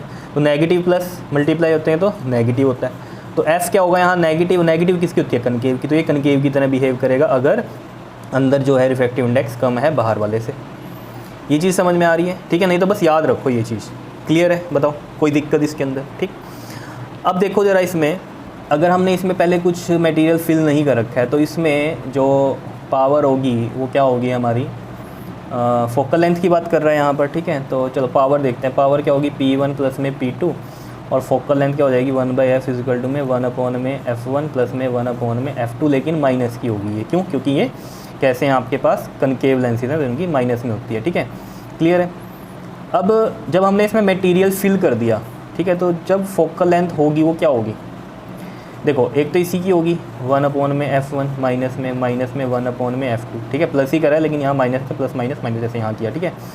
दूसरा क्या है कि ये इसका रिफ्रैक्टिव इंडेक्स ने बोला था कम है। अगर ये कम है तो ये कैसा बिहेव कर रहा होगा, दिखने में कैसा है, कन्वेक्स, लेकिन रिफ्रैक्टिव इंडेक्स कम है सराउंडिंग से, क्योंकि उसने कहा है कम है रिफ्रैक्टिव इंडेक्स, तो इनका ज़्यादा होगा, यही मतलब है। तो ये कनकेव की तरह ही बिहेव करेगा। तो इसकी फोकल लेंथ, जैसे मान लो ये L3 आ गया, तो फोकल लेंथ इसकी जैसे, तो वैसे तो हम क्या करेंगे प्लस में 1 अपॉन में f3, लेकिन वो f क्या है, माइनस का, बिकॉज कनकेव की तरह बिहेव कर रहा है। तो 1 अपॉन में f3 इस तरीके से आ जाएगा। और ये वाली टर्म देखो, ये क्या है आपके पास 1/f है, तो ये 1/f हो गया, और इसमें से 1/f3 माइनस हो रही है, ठीक है। तो मेन बात क्या है इसमें, ये देखो 1/f बड़ा है कि 1/f डैश, देखो खुद सोचो, 1/f में से कुछ माइनस हो रही है चीज़, तब जाके 1/f डैश आ रहा। तो यानी कि 1/f डैश से ज़्यादा है 1/f, बताओ चीज़ समझ में आ रही है। तो यानी कि इनको हम लेके जाएं इधर, ये f हो गया और ये f डैश हो गया। तो यानी कि यहाँ से हमें पता चल क्या रहा है कि f डैश क्या है, ज़्यादा है f से, मतलब जो फोकल लेंथ है वो क्या कर गई, इंक्रीज़ कर गई। समझ रहे हो ना इस बात से, ये चीज़ क्लियर हो जानी चाहिए। यहाँ पर ये 1/f था, यहाँ से देखा हमने ये 1/f पुट कर दिया, 1/f में से कोई चीज़ माइनस हो रही है अब, तो यानी कि 1/f तो बड़ा ही है ना, जो माइनस करके उसमें कुछ 1/f डैश आ रहा है, तो 1/f डैश यानी कि छोटा है, तो यहाँ से f इधर ले गए f डैश इधर, तो यहाँ की f डैश क्या है, इंक्रीज़ हो रहा है, यानी कि जब कोई मटेरियल का इसमें फिल किया गया जो इनका स्पेस था, तो f डैश क्या हो गई, इंक्रीज़ हो गई एज़ कम्पेयर टू पहले वाला जो f था इनका। तो क्या ऑप्शन होगा बताओ, सी ऑप्शन होगा, इंक्रीज़ कर गई, ठीक है जी, तो सी ऑप्शन इंक्रीज़ कर गई। बहुत इंपॉर्टेंट है, फंडा समझना है आपको कि क्या है इसका, क्लियर है बताओ। चलिए नेक्स्ट पे देखिए जी, क्वेश्चन नंबर 12 क्या कहता है, इसमें कहता है a thin lens is made with a material having refractive index mu. Thin lens है एक, ठीक है, made with a material having refractive index इतना है, ठीक है, both the sides are convex and it is dipped in water, देखो convex है, ठीक है, और इसको डिप्ड कर दिया हमने किस में, वाटर में, ठीक है जी, वाटर में डिप्ड कर दिया, जिसका रिफ्रैक्टिव इंडेक्स कितना है 1.33 है वाटर का, ठीक है, और जो रिफ्रैक्टिव इंडेक्स इसका है वो कितना है 1.5 है, क्लियर है। अब देखो ज़रा, यहाँ वो कह रहा है इट विल बिहेव लाइक, अभी मैंने आपको पिछले क्वेश्चन में समझाया, अगर जो भी लेंस दिया हुआ है उसका रिफ्रैक्टिव इंडेक्स सराउंडिंग वाली से अगर ज़्यादा है तो वो वही बिहेव कर देगा जो है, ठीक है, तो यानी कि अगर हम यहाँ पर लें ये μ1 है, सॉरी ये μ2 मान लो और ये वाला μ1, तो वही केस आ गया कि μ2 जो है वो ग्रेटर है μ1 के, तो ये बिहेव किस तरीके से करेगा, बिहेव एज सेम कन्वेक्स, ठीक है, क्लियर है। अगर ये कम होता फिर ये उल्टा बिहेव करता है, कनकेव की तरह बिहेव करता, मैंने वो प्रूफ भी करके आपको बताया, प्लस माइनस वाला सिस्टम करके बताया अभी पीछे, ठीक है, देख लेना वो क्वेश्चन। तो यहाँ पर ये चीज़ आपको समझ में आ जानी चाहिए कि ये कन्वेक्स है तो कन्वेक्स की तरह ही बिहेव करेगा क्योंकि इसका रिफ्रैक्टिव इंडेक्स ज़्यादा है सराउंडिंग से। और यहाँ पर उसने ऐसा तो नहीं बताया कन्वेक्स कनकेव, वो कह रहा है कैसा बिहेव कर रहा है, कन्वर्जेंट, डाइवर्जेंट या फिर रेक्टेंगुलर। आप खुद बताओ कन्वेक्स कैसा है, कन्वर्जिंग है कि डाइवर्जिंग है, जल्दी से बताओ, याद हो जाना चाहिए। कन्वेक्स क्या कैसा होता है, कन्वर्जेंट होता है, ठीक है, तो कैसा होगा ऑप्शन आपका ए ऑप्शन होगा, क्लियर है, कोई दिक्कत इसमें, सिंपल है। तो आप देख रहे हो कंसेप्ट अगर है तो फिर 2-3 क्वेश्चन कैसे सोल्व हो रहे हैं हमारे। आगे देखो ज़रा, कहता है convex lens is made of a material having refractive index 1.2, convex lens ही है और जिसका रिफ्रैक्टिव इंडेक्स है कितना 1.2 है। Both the surfaces of the lens are convex if it is dipped into the water, water में ही डिप्ड कर दिया इसको, ठीक है, और वाटर का जो रिफ्रैक्टिव इंडेक्स वो दिया हुआ है कितना, राइटिंग देख लेना 1.33 है। अब देख लो ये μ1 है, ये μ2 है मान लो, तो यहाँ पर μ2 क्या है, लेस है μ1 से, तो यानी कि यहाँ क्या है μ1 ज़्यादा है, सराउंडिंग का ज़्यादा हो गया, तो ये कन्वेक्स बिहेव कैसा करेगा, बिहेव एज कनकेव, समझ रहे हो। अब कनकेव की तरह अगर बिहेव कर रहा है तो कनकेव कैसा होता है, कन्वर्जेंट के डाइवर्जेंट, डाइवर्जेंट होता है, तो डाइवर्जेंट लेंस की तरह ये बिहेव करेगा। क्या समझ में आया, सिंपल था ना, ठीक है। आगे चलो जी, देखो क्या कहता है क्वेश्चन में, कहता है the rays of different colour fail to converge at a point after going through a converging lens, this defect is called. देखो डिफरेंट कलर्स की जब रेज डिफरेंट, जैसे ये समझो ये कन्वेक्स लेंस है, ठीक है, जैसे हमने प्रिज्म में देखते थे ना, प्रिज्म में क्या होता था कि जैसे ही रे यहाँ गई, ठीक है, तो ये क्या करता था, इसमें क्या होता था, इसमें डिस्पर्जन हो जाती है, ठीक है ना, तो ये अलग अलग कलर में इस तरीके से बनता था, है ना, और अलग अलग इस तरीके से आएगा, ये पता था आपको, ठीक है ना, कैसे चलता है ये विब ग्योर, ठीक है, 7 निकलती थी इसमें, क्लियर है, ये चीज़ आपको पता है। तो वही कहानी यहाँ लेंस में भी हो जाती है, उसकी वजह से क्या हो जाता है, जैसे ही लाइट गई तो डिफरेंट कलर्स थोड़े बनते हैं, ठीक है, तो वो क्या करती हैं फिर डिफरेंट पॉइंट पे इमेज बनाती है, ठीक है, यहाँ ऑब्जेक्ट है और डिफरेंट पॉइंट पे उसकी इमेज बनती है, ठीक है। तो ये क्यों होता है, क्योंकि different colours fail to converge at a point, because उन सब की क्या हो जाती है, वेलोसिटीज़ अलग हो जाती हैं, ठीक है, ये चीज़ ध्यान में रखना आप। बिकॉज देखो जो आपको फार्मूला पता है वेवलेंथ का, वेवलेंथ क्या है, एक तरह का डिस्टेंस, ठीक है, और वो क्या होता है आपके पास डिस्टेंस का फार्मूला स्पीड इंटू टाइम, तो स्पीड इंटू में टाइम, और टाइम को हम 1/f लिख सकते हैं, ठीक है, तो लैम्डा इंटू में f इंटू वी, तो फ्रीक्वेंसी तो सेम रहती है सभी कलर्स की, ठीक है। वेवलेंथ चेंज होती है, वेवलेंथ आपको पता है रेड की सबसे ज़्यादा होती है और इसकी वॉयलेट की सबसे कम होती है, ठीक है। तो वेलोसिटी भी तो देख लो इसके डायरेक्टली प्रोपोर्शनल हो रही है, समझ रहे हो ना, तो रेड लाइट पहले आ जाएगी, ठीक है, और ये अपना येलो विब ग्योर है ना आपका, ऑरेंज, ये सब ये अलग अलग टाइम पे आएंगी, ठीक है, और डिफरेंट जो होंगे डिफरेंट पॉइंट्स पे आएंगी। क्यों आएंगी? क्योंकि उनका रिफ्रैक्टिव इंडेक्स भी क्या हो जाता है, चेंज हो जाता है। बिकॉज आपको पता होगा अगर कि जो म्यू होता है वो इन्वर्सली प्रोपोर्शनल होता है लैम्डा के। जिसका लैम्डा ज़्यादा उसका रिफ्रैक्टिव इंडेक्स कम होता है, और जिसका रिफ्रैक्टिव इंडेक्स कम होता है और वो डिपेंड करता है उसकी डेविएशन, मतलब जिसका रिफ्रैक्टिव इंडेक्स कम उसकी डेविएशन भी क्या हो जाती है, कम हो जाती है। ये सब आपको पता है। तो डेविएशन, अब जैसे रेड आया, ठीक है, तो रेड की डेविएशन कहाँ आएगी? मान लो रेड कम डेविएट हो रहा है तो वो यहाँ आएगा, ठीक है। डेविएशन क्या होती है? जैसे यहाँ से ये रह गई, ठीक है, ये होती है डेविएशन, ठीक है। और दूसरी जैसे मान लो कौन सी है, वॉयलेट है, वॉयलेट की यहाँ आएगी, समझ लो। तो ये इसका डेविएशन ज़्यादा है। डेविएशन ज़्यादा क्यों है? बिकॉज इसकी वेवलेंथ क्या है, कम है। देखो ना, mu directive to lambda, violet के लिए करें, वेवलेंथ इसकी कम, इसका रिफ्रैक्टिव इंडेक्स ज़्यादा। और रिफ्रैक्टिव इंडेक्स किस पे डिपेंड कर रहा है? डेविएशन। डेविएशन रिफ्रैक्टिव इंडेक्स पे डिपेंड कर रही है ना, तो इसका रिफ्रैक्टिव इंडेक्स अगर ज़्यादा तो डेविएशन भी ज़्यादा, तो ये डेविएशन यहाँ ज़्यादा हो रही है। तो अलग अलग पॉइंट पे ही आता है, ठीक है। क्लियर है? तो आ रहा है समझ में? ठीक है। नहीं तो इतनी बात समझ लो कि ये क्रोमेटिक एब्रेशन होता है, ये डिफेक्ट जो कि लेंस में होता है, जो कि मैंने फर्स्ट क्वेश्चन में भी आपको बताया था, ठीक है ना, कि मिरर में नहीं होता, ये किस में होता है? डिफरेंट कलर्स की अगर लाइट जा रही है तो वो डिफरेंट पॉइंट पे इमेज बनाती है, ठीक है। क्लियर है? बताओ, fail to converge at a point, किसी एक पॉइंट पे वो कन्वर्ज नहीं होती, ठीक है, through a converging lens. This defect is called a chromatic aberration. Clear है? आगे चलो जी, क्या कहता है? कहता है if the light moving in a straight line bends by a small but fixed angle, it may be a case of, देखो एक लाइट है, मूव कर रही है स्ट्रेट लाइन में, बेंड करती है स्मॉल एंगल से, by a small, bends by a small but fixed angle होता है, and it may be a case of reflection, diffraction, dispersion, none of these. देखो सिंपल सी कहानी है। देखो आपके दिमाग में आ रहा होगा रिफ्लेक्शन में तो बेंड नहीं होता, वो तो ऊपर रिफ्लेक्ट हो जाती है, लेकिन वहाँ पर भी देखो ज़रा, जैसे ये मिरर ही है, ठीक है, ये इंसिडेंट हुई, ये इसका क्या है, नॉर्मल, ये यहाँ से रिफ्लेक्ट हो गई, ठीक है, ये आर और ये क्या है, इसका आई है। अगर ये स्ट्रेट जाती तो ऐसे जाती, तो कितनी बेंड हो गई, ये इतनी बेंड हो गई, ये डेविएशन हो गया इसका, बेंडिंग, यहाँ स्ट्रेट जा रही थी, इतनी बेंड हो गई। ये रिफ्लेक्शन में भी हो सकती है, ठीक है, तो रिफ्लेक्शन इसका राइट ऑप्शन होगा, ठीक है। डिफ्रैक्शन में तो नहीं होता, डिस्पर्जन भी आपको पता है कि नहीं है कहानी, नन ऑफ दिस। हाँ, अगर इसमें एक ऑप्शन और होता ना रिफ्रैक्शन का, तो वो भी होता है रिफ्लेक्शन की जगह। अगर रिफ्रैक्शन होता है तो आपको पता ही है, रिफ्रैक्शन क्या होता है, जैसे यहाँ मीडियम μ2 है, यहाँ मीडियम μ1 है, ठीक है, तो ये इंसिडेंट हुई, ये वाला मान लो रेयरर है और ये क्या है, डेंसर है, यही वाला केस बनेगा, रेयरर टू डेंसर वाला ही, ठीक है, इसी में ही बेंड होती है क्योंकि। तो ये क्या है आपके पास, रेयरर टू डेंसर में क्या होती है, बेंड टूवर्ड्स द नॉर्मल, ये इस तरीके से होती है, ठीक है, ये आई होता है इसका, और ये एंगल ऑफ रिफ्रैक्शन होता है। और ये अगर स्ट्रेट जाती है ऐसे, तो डेविएशन कितना हो रहा है इसमें, बेंडिंग ये हो रही है, इतनी हो रही है। अगर आप डेंसर टू रेयरर करते हैं ना, अगर आप डेंसर टू रेयरर करते वो केस ना बनता इसमें। देखो कैसे, ये इंसिडेंट हुई, ठीक है, एंगल आई बना ये, ठीक।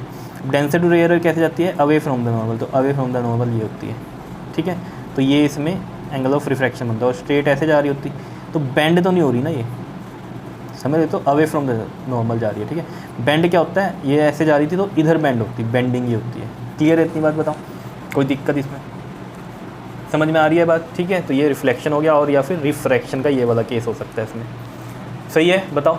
चलो नेक्स्ट पे चलते हैं। देखिए अब क्वेश्चन नंबर 16 यहाँ पर क्या कहता है, convex lens forms a real image of a point object on its principal axis if the upper half of the lens is painted black. देखो एक कन्वेक्स लेंस है, फॉर्म कर रहा है real image of a point object. जैसे मान लो ये आपके पास क्या है, एक कन्वेक्स लेंस है और ये है इसका पॉइंट ऑब्जेक्ट, ठीक है। ये क्या बना रहा है, रियल इमेज बना रहा है यहाँ पर एक, ठीक है, क्लियर है। कहता है if the upper half of the lens is painted black. देखो जब ये रियल इमेज ऐसे बना रहा होगा तो लाइट ऐसे जा रही होगी और इस तरीके से निकल रही होगी, ठीक है, ऐसे जा रही होगी और ऐसे निकल रही होगी, ठीक है, ऐसे गई होगी, ऐसे बाहर, ऐसे और ऐसे बाहर, समझ रहे हो, मतलब इस पॉइंट से निकल रही होंगी, क्लियर है। तो यहाँ से आप ये देखो, अगर ये हाफ, अगर ये यहाँ ये ऑब्जेक्ट है, ठीक है, ये हाफ पेंट कर दिया हमने लेंस ब्लैक्स उससे, ठीक है, तो मतलब यहाँ से लाइट नहीं पास करेगी, ठीक है, तो मतलब क्या है, हाफ लाइट इमेज तो यहीं बनेगी इसकी, ठीक है, लेकिन अब नीचे से सिर्फ जो लाइट जा रही थी ना वो ही जाएगी, बस लाइट रेस जा रही थी ना जो नीचे वाली वो ही जाएंगी, समझ रहे हो। तो इसका मतलब क्या है, हाफ रेस तो गई नहीं, हाफ ही गई हैं, इमेज वहीं बनती है, ना आगे ना पीछे, उसी पोजीशन में बनेगी, लेकिन क्या होगा, जो इंटेंसिटी है ना, ब्राइटनेस जो हम कहते हैं, वो कम हो जाएगी। बिकॉज पहले फुल आ रही थी रेज, अब आधी आ ही नहीं रही इधर, तो इमेज थोड़ी शार्प नहीं बनेगी ना इतनी, मतलब हम क्या कहेंगे उसमें इंटेंसिटी नहीं होगी इतनी ज़्यादा, समझ, तो इंटेंसिटी उसकी कम हो जाएगी। तो क्या है, the image will be shifted downward, upward, backward, ये कुछ नहीं होने वाला, ठीक है। तो intensity of the image will decrease, ये सही है, इमेज की जो है इंटेंसिटी डिक्रीज होती है इस केस में। क्लियर है। नेक्स्ट पे चलते हैं। देखो क्या कहता है, a ray of light incident at an angle theta on a refracting face of a prism emerges from the other face normally. मतलब क्या कह रहा है ये, देखो ये प्रिज्म है एक, ठीक है, ये लाइट इंसिडेंट हुई, ये क्या है इसका नॉर्मल, और ये थीटा एंगल पे क्या कर रहा है, इंसिडेंट हुई, और ये इस तरीके से निकली कि ये इस पे नॉर्मल, मतलब यहाँ पर इसके 90 डिग्री ये बाहर इमर्ज हो गई, समझ रहे, नॉर्मल भी ऐसे बन रहा है, उसी पे ही बाहर निकल गई, ये मतलब है इसका, ऐसे समझो। और जो एंगल ऑफ प्रिज्म है ये वाला ए, ये कितना दिया हुआ है, 5 डिग्री दिया हुआ है, ठीक है, यानी कि थिन प्रिज्म है ये, 5 डिग्री है अगर तो, ठीक है। तो prism is made of a material of refractive index 1.5, mu दिया हुआ है इसका कितना, 1.5 दिया हुआ है। The angle of incidence is, मतलब ये वाला एंगल आपको बताना है, एंगल ऑफ इंसिडेंस, ठीक है। आपको पता है अगर ये I1 होता है, ठीक है, और यहाँ पर ये इमर्जेंट एंगल होता है, या फिर हम I2 बोलते हैं इमर्जेंट एंगल, ठीक है, वो तो नॉर्मल के ऊपर ही जा रहा है, तो नॉर्मल से ही एंगल बनता है। तो ये तो क्या है, अगर ऐसे होता है, ये ऐसे होता तो ये नॉर्मल, तो ये हमारे पास इसमें एंगल बनता है ये वाला I2, ठीक है। लेकिन ये तो नॉर्मल से ही ऐसे निकल गया, नॉर्मल ऐसा बनाया हमने, इसी पे ही निकल गया, तो ये कितना है, 0 डिग्री है। क्लियर है। तो थिन प्रिज्म के लिए पहले तो हमें ये देखना है इसमें कि इसमें डेविएशन क्या होगी, बिकॉज जो डेविएशन वाला जो रिलेशन है वो आपको पता है क्या होता है वो रिलेशन।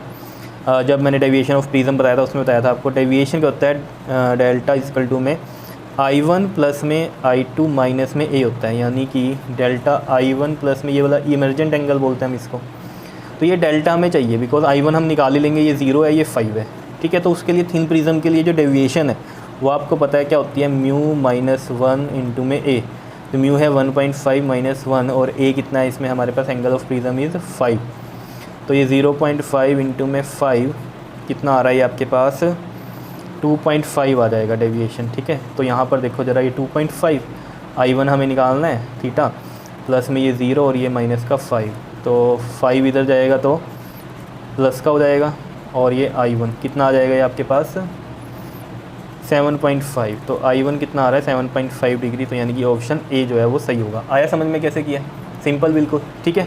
नेक्स्ट पे चलते हैं। देखो क्वेश्चन नंबर 18 पर, देखो क्या कहता है इसमें, ये कहता है a short pulse of white light is incident from air to glass at normal incidence. मतलब देखो एक ग्लास स्लैब है ऐसे, ये ग्लास स्लैब है एक, ठीक है, short pulse of white light incident हुई एयर टू ग्लास स्लैब, ठीक है, एयर टू ग्लास स्लैब हुई। After travelling through the slab the first colour to emerge, देखो जैसे प्रिज्म में से होता था, ये वाइट लाइट गई और ये इस तरीके से 7 कलर में इस तरीके से बाहर आती थी, ठीक है, 7 नहीं बनाई मैंने, ऐसे 7 कलर्स इस तरीके, तो यहाँ भी यही होगा, स्लैब है ग्लास की है, इसमें से भी 7 कलर्स में ही निकलेगी बाहर, ठीक है।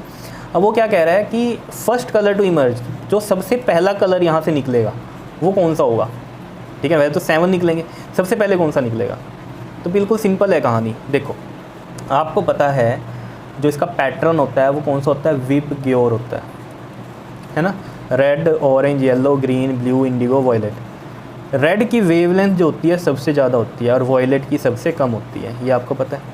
वेवलेंथ जो है रेड की सबसे ज़्यादा होती है, ये चीज़ आपको पता होनी चाहिए, ठीक है। अब यहाँ से सोचो ज़रा, आपको पता है लैम्डा वेवलेंथ यानी कि डिस्टेंस क्या होता है, स्पीड इनटू में टाइम, और टाइम को मैं लिख सकता हूँ 1/f टी को, तो ये f आ गया, और यहाँ से लैम्डा इंटू में f into is equal to में v। अब देखो जो लैम्डा है ना डायरेक्टिव क्वेश्चन है v के, वाई, बिकॉज फ्रीक्वेंसी जो होती है सेम रहती है, फ्रीक्वेंसी चेंज नहीं होती, ठीक है ना।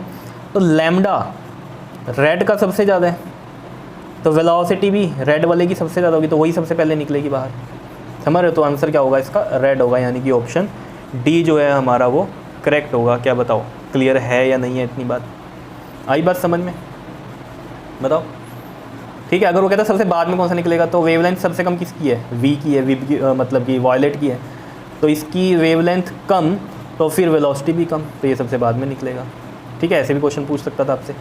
नेक्स्ट चलो जी, नेक्स्ट क्वेश्चन पे देखो क्या कहता है इसमें।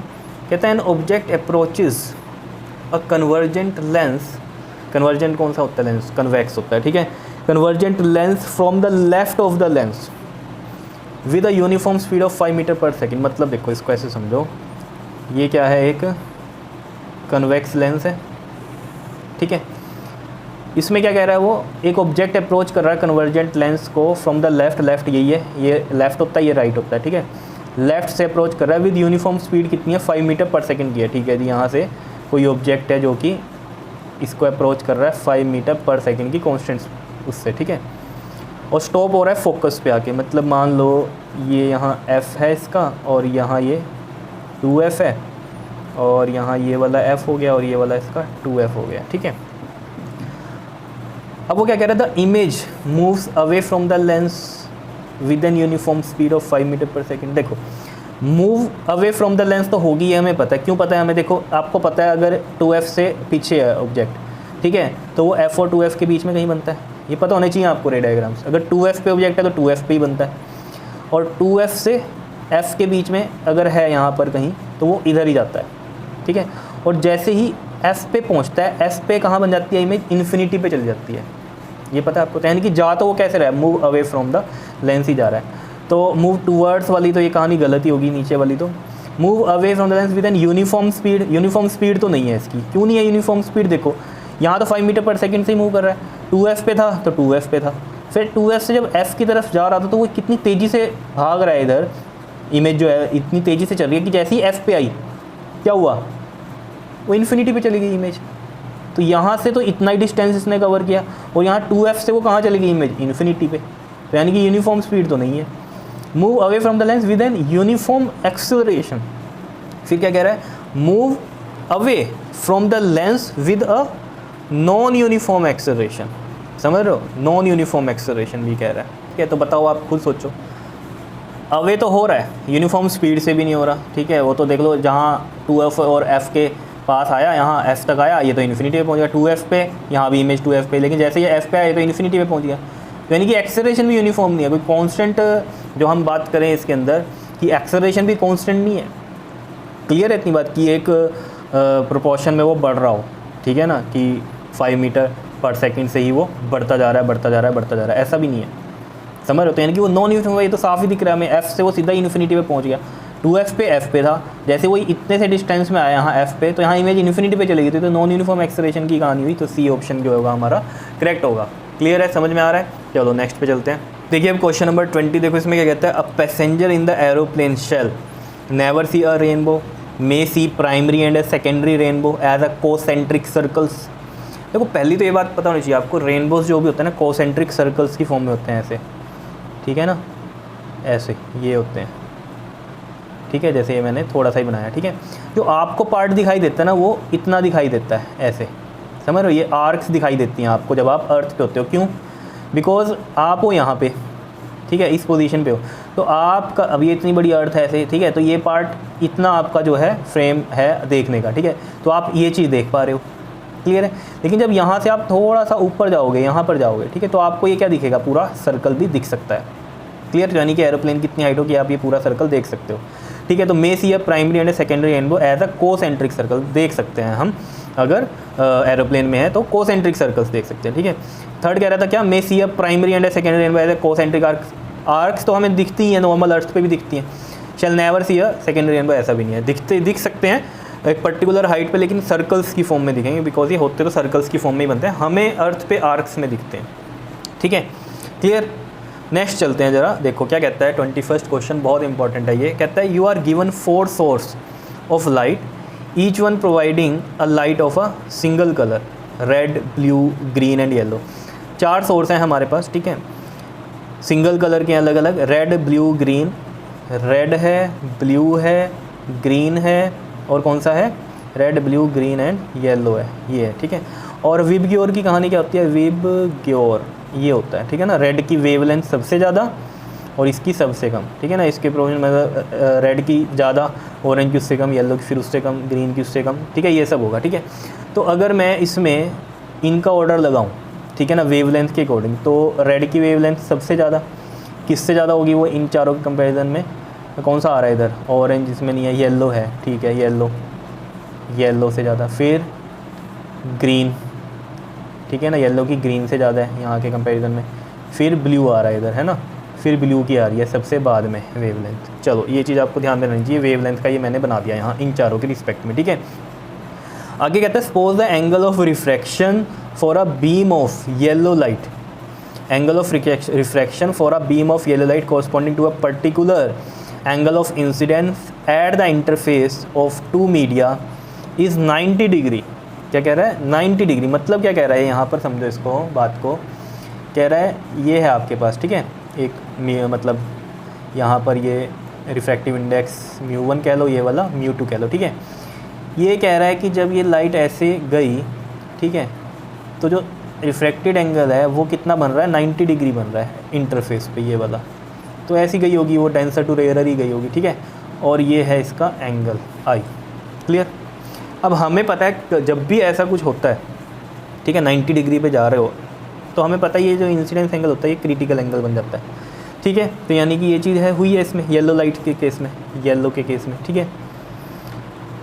कह रहा है विच of the following statement is correct if the source of yellow light is replaced with that of other light. Yellow light की जगह हम कोई और सोर्स ऑफ लाइट मतलब कोई और कलर की लाइट करें अगर, without changing the angle of incidence, angle of incidence को चेंज किए बिना, मतलब इसी पाथ पे हम दूसरे कलर को भेजें, तो क्या होगा? कहता the beam of red light would undergo total internal reflection. अच्छा, the beam of red light would bend towards the normal while it get refracted through the second medium, and the beam of the blue light would undergo TIR। The beam of green light would bend away from the normal. देखो ये options पढ़ने की बजाय ना आप पहले तो ये चीज़ समझो, इसमें वो ये कह रहा है कि इन तीनों, मतलब येलो की जगह इन तीनों में से हम किस लाइट को भेजें तो क्या होगा। देखो एक चीज़ को समझो, आपको पता है जब मैंने कॉज ऑफ डिस्पर्जन आपको बताया था तो वहाँ पर mu inversely proportional to lambda की कहानी बताई थी, है ना। जिसका लैम्डा ज़्यादा उसका म्यू क्या होगा? कम होगा।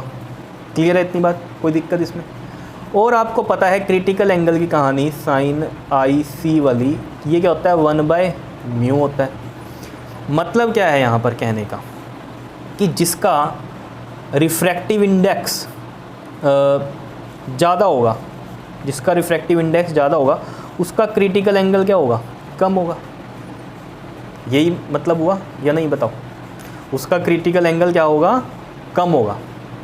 ठीक, तो अगर ये चीज़ है हमारे पास तो यहाँ से समझो ब्लू की वेवलेंथ जो है वो सबसे कम है इन चारों में। अगर हम देख रहे हैं तो ब्लू कलर की जो वेवलेंथ है वो क्या है? कम है।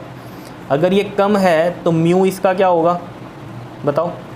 ज़्यादा होगा इस रिलेशन से। Mu is inversely proportional to lambda से अगर इसका वेवलेंथ कम है सबसे तो ये जो रिफ्रैक्टिव इंडेक्स है ये ज़्यादा होगा, और ये ज़्यादा है तो मतलब क्या है? क्रिटिकल एंगल कम होगा। तो यानी कि इसका क्रिटिकल एंगल इस येलो वाली से भी कम होगा, यही मतलब है। तो मतलब अगर हम ब्लू भेजें तो वो कुछ ऐसे जाएगी, ठीक है, ये उसका क्रिटिकल एंगल बन जाएगा इतना, और 90 डिग्री पे ऐसे चली जाएगी वो, ठीक है। लेकिन वो कह रहा है इसी पाथ पे भेजनी है। अब खुद सोचो, इस ब्लू को मैं इसी पाथ पे ऐसे भेज दूंगा अगर, तो ये तो क्रिटिकल एंगल से ज़्यादा नहीं हो गई, तो ये ब्लू लाइट कैसे आएगी फिर? यही आर नहीं हो जाएगा इसका? बताओ, आ रही है बात समझ में? इसका क्रिटिकल एंगल हम कह रहे हैं कम होगा सबसे, तो येलो का जो भी है उससे कम ही है, और उसने कहा था येलो वाली पाथ पे ही भेजना, तो हमने उसी एंगल पे भेजा इसको ब्लू को, तो इस क्रिटिकल एंगल से तो ये ज़्यादा नहीं हो गया, तो ज़्यादा हो गया तो TIR होगा। तो यहाँ पर कौन सा ऑप्शन सही होगा फिर? The beam of blue light would undergo TIR, ये सी ऑप्शन सही होगा इसका या नहीं? अब जैसे ये वाला ऑप्शन था कि green light would bend away from the normal, bend away from the normal as it gets refracted through the second medium. देखो ग्रीन लाइट के साथ क्या हो रहा है यहाँ, देखो ये ग्रीन लाइट है जो, ठीक है। अब ग्रीन लाइट जो है, अगर हम ग्रीन लाइट की देखें तो इसका क्रिटिकल एंगल, अगर हम यहाँ से देखें, इसका क्रिटिकल एंगल जो होगा वो ब्लू वाले से तो थोड़ा ज़्यादा ही होगा। क्या होगा? ब्लू वाले से ज़्यादा ही होगा, ठीक है। लेकिन येलो वाले से कम ही होगा, क्योंकि यहाँ से देख लो ना, येलो का लैम्डा ज़्यादा, ठीक है, तो जिसका लैम्डा ज़्यादा उसका म्यू कम, और जिसका म्यू कम उसका क्रिटिकल एंगल ज़्यादा, यानी कि ग्रीन का भी क्रिटिकल एंगल कम है, तो ग्रीन वाली भी अगर हम इस पे भेजते तो क्रिटिकल एंगल तो उसका भी कम है। मान लो ग्रीन का ये वाला था क्रिटिकल एंगल इतना, तो क्रिटिकल एंगल ये ग्रीन का और ब्लू का ये था, ठीक है। तो इसको हमने येलो में भेजा तब भी उसका भी TIR हो जाना, लेकिन ये तो ऑप्शन में ही नहीं है ना, वो तो कह रहा है बेंड अवे, उसने ये तो नहीं बोला कि TIR हो रहा है ग्रीन का। अगर ग्रीन का भी कहता तो ग्रीन का भी हो रहा है TIR। बताओ समझ में आ रही है बात? बिल्कुल सिंपल, ठीक है जी। तो फंडे क्लियर होने चाहिए, बाकी तो कुछ भी नहीं है इनमें, ठीक। आगे चलो जी, देखो क्या कहता है क्वेश्चन नंबर 22 में, कहता है the radius of curvature of the curved surface of a plano convex lens is 20 centimetre. Radius of curvature है कर्व्ड सरफेस का, वो कितना है? 20 सेंटीमीटर दिया हुआ है। If the refractive index of the material of the lens is इतना, it will, देखो कौन सा है? प्लेनो कन्वेक्स है। प्लेनो कन्वेक्स ऐसा होता है, ठीक है, प्लेनो कन्वेक्स। अब वो कह रहा है act as a convex lens only for the object that lie on its curve surface. अगर ऑब्जेक्ट यहाँ कर्व सरफेस वाली साइड लाई करेगा तभी ये कन्वेक्स की तरह बिहेव करेगा। देखो पहली बात ये ऐसा होता नहीं है, वो रिफ्रैक्टिव इंडेक्स की कहानी होती है कि अंदर ज़्यादा है बाहर वाले से तो सेम बिहेव करता है, और अगर अंदर कम है बाहर वाले रिफ्रैक्टिव इंडेक्स से तो वो उल्टा बिहेव करता है, ठीक है। लेकिन ऑब्जेक्ट कहाँ प्लेस हो रहा है? इधर हो रहा है, इधर हो रहा है, इससे कोई फ़र्क नहीं पड़ता कि ये नेचर बदल देगा अपना। तो act as a convex lens for the object that lie on its curved side, act as concave lens when it lie on the curved side, act as convex lens irrespective of side, ठीक है। ये बात सही है कि act करेगा convex lens की तरह irrespective of the side on which the object lie. ये इस पर डिपेंड नहीं करेगा कि कहाँ ऑब्जेक्ट लाई कर रहा है, ये एक्ट करेगा कन्वेक्स लेंस की तरह। फिर कह रहा है act as a concave lens, concave lens तो है ही नहीं है, ठीक है। बात इतनी क्लियर हो रही है। इसको आप फॉर्मूले से भी सोच सकते हो। कैसे? देखो जैसे फॉर्मूला होता है 1/f इज इक्वल टू में म्यू माइनस 1 अपॉन में R1 माइनस 1 अपॉन में R2, ये होता है। ये R1 है इसका, ये R2 है, ठीक है। R1 कितना है इसका? 20 है, प्लस का ही रहेगा। R1 है प्लस का 20, और R2 क्या है हमारे पास? ये इन्फिनिटी होगा ये तो, ठीक है ना। और म्यू कितना है हमारे पास? 1.5 माइनस 1 0.5 आ जाएगा, और ये 1 अपॉन में R1 ये 20 ये आ गया, और ये वाला तो 1/∞ तो 0 ही होता है, ठीक है। तो यहाँ से पॉइंट हटेगा, ये 10 लग गया, 5 2 था, तो ये कितना आ रहा है? 1 अपॉन में 40 इज इक्वल टू 1/f आ रहा है। तो f कितना आ रहा है? प्लस का 40 आ रहा है, और प्लस का आ रहा है तो कन्वेक्स लेंस ही बिहेव करेगा। इस पर डिपेंड नहीं करता कि ऑब्जेक्ट कहाँ लाई कर रहा है। प्लस का मतलब ही क्या है? ये कन्वेक्स की तरह बिहेव करेगा। समझ रहे हो? तो ऐसे भी समझ सकते हो। आगे चलो जी 23rd पे क्या कह रहा है? The phenomena involved in the reflection of radio waves by ionosphere is similar to. देखो आयनोस्फीयर के लिए कह रहा है। देखो आयनोस्फीयर क्या होता है? जैसे एक स्काई वेव प्रोपेगेशन होती है, जैसे मैं बताऊँ आपको, जैसे यहाँ ये दिखाई दे रहा है, ये जैसे ये टावर लगा हुआ है, ठीक है, और यहाँ ये एक टावर ये लगा हुआ है, ठीक है। अभी डिस्टेंस इतना ज़्यादा है कि इस पर हम कैसे भेजें? तो हम क्या करते हैं, यहाँ ये जैसे स्काई है, ठीक है, आयनोस्फीयर है ये, ठीक है। तो इसमें क्या होता है, हम इस आयनोस्फीयर में क्या करते हैं? भेजते हैं, और ये क्या करता है, यहाँ से जो ये रे है या जो सिग्नल है ये रिफ्लेक्ट बैक होके आ जाता है। तो ये काफ़ी लार्ज डिस्टेंस कवर कर लेता है इससे, ठीक है। हम देख लेते हैं इसकी रेंज कितनी है, तो वहाँ पर एक टावर लगा लेते हैं रिसीविंग के लिए, ठीक है। तो ये कहानी क्या है? ये TIR की कहानी है। अगर आप देख रहे हो, टोटल इंटरनल रिफ्लेक्शन की कहानी है ये TIR की, ठीक है। क्लियर है? डेंसर टू रेयरर जा रहा है, तो ये क्या होगा आपके पास? करते करते करते ये भी काफ़ी फिनोमिना होते हैं, ऐसे करके आता है ये तो मैंने ऐसे बना दिया आपका, ठीक है ना। आगे आगे आगे आगे बढ़ता रहेगा, फिर ऐसे निकलता है ये, ठीक है। तो यहाँ कह रहा है reflection of light by a plane mirror, नहीं ये तो नहीं है। Total internal reflection of light in air during a mirage, हाँ ये है, क्योंकि यहाँ भी TIR आपने देखा होगा मिराज में होता है, ठीक है ना। तो यहाँ भी TIR ही हो रहा है। क्लियर है? Dispersion of light by water, नहीं ये नहीं है। स्कैटरिंग ऑफ लाइट, ये भी नहीं है, ठीक है। तो TIR हो रहा है ये। क्लियर है इतनी बात? बताओ कोई दिक्कत इसमें? चलो नेक्स्ट पे चलते हैं।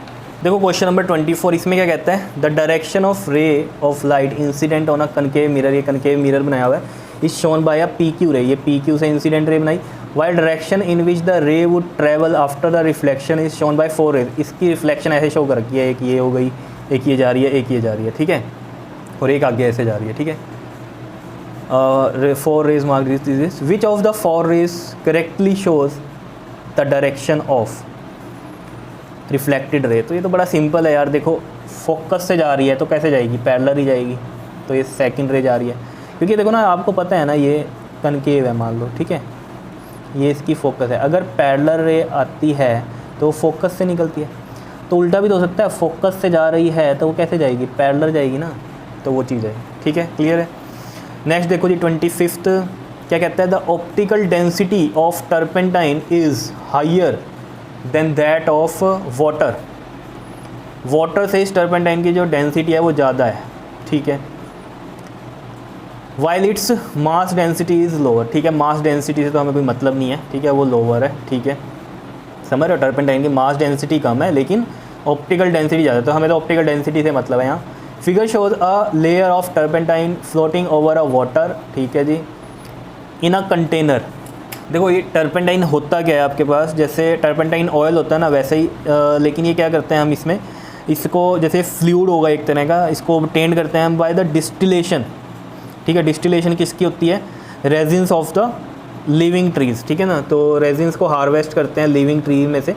ठीक है, तो वो वाला जो फ्लूइड होता है उसको हम टर्पेंटाइन बोलते हैं। देख लेना इसे अच्छे से कि क्या है, मेनली बस ये समझो कि इसकी जो है ऑप्टिकल डेंसिटी क्या है, ज़्यादा है। ठीक है, तो मतलब क्या है, देखो एयर और ये टर्पेंटाइन। ठीक है, ये तो रेयरर हो गया, टर्पेंटाइन की ज़्यादा है वाटर से है, तो ऑब्वियस ही बात है एयर की तो कम ही होगी, क्योंकि एयर की तो सबसे कम होती है, तो ये रेयरर हो गया, ये डेंसर हो गया।